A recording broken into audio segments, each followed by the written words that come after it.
বাংলাদেশের তরুণ ক্রিকেটারদের ভবিষ্যৎ নষ্ট করছেন মুশফিক এবং মাহমুদুল্লাহ। এমন প্রশ্ন তুললে অনেক বাংলাদেশি ক্রিকেট সমর্থকদেরই মাথা খারাপ হওয়ার জোগাড় হবে, কারণ বাংলাদেশের জার্সি গায়ে দীর্ঘদিন ধরে খেলছেন রিয়াদ মুশি।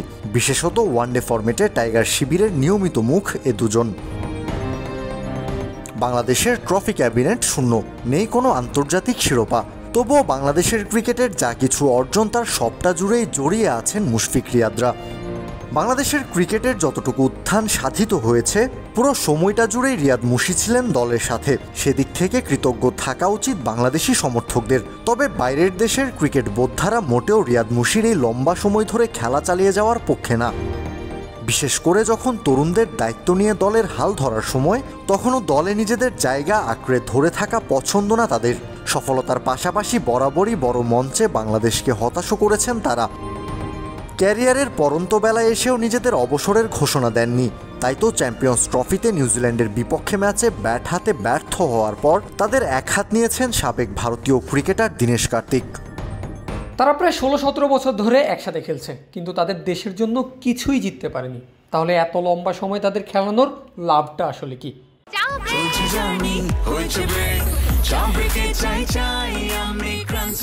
যে কোনো চা ব্রেকে বিস ক্লাব ড্রাই কেক, চায়ের সাথে আয়েশ।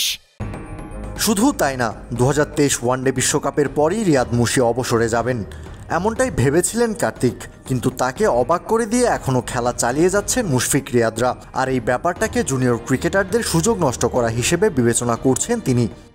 আমি ভেবেছিলাম মুশফিক এবং মাহমুদুল্লাহ দুজনেই 2023 ওয়ানডে বিশ্বকাপের পর অবসরে যাবে, কিন্তু এমনটা হয়নি দেখে আমি বেশ হতবাক হয়েছিলাম। আপনি যদি বলতে থাকেন আপনাদের বদলি নেই এবং যারা প্রতিনিয়ত খারাপ খেলছে তাদেরই খেলাতে থাকেন, এটা জুনিয়র ক্রিকেটারদের জন্য হৃদয় বিদারক। ক্যারিয়ারে মুশফিক 274 এবং রিয়াদ ওয়ানডে ম্যাচ খেলেছেন 239টি। সাদামাটা এভারেজ এবং স্ট্রাইক রেট। এতদিনের অভিজ্ঞতা দিয়েও দলের প্রয়োজনে তারা এগিয়ে আসতে পারছেন না, বরং বিপদের মাত্রা বাড়িয়ে দিচ্ছেন আরও। তাই কার্তিক যে একেবারেই ভুল না সেটাও জানা আছে বাংলাদেশি ক্রিকেট সমর্থকদের। কাউসার শান্ত, ক্রিক ফ্রেন্জি।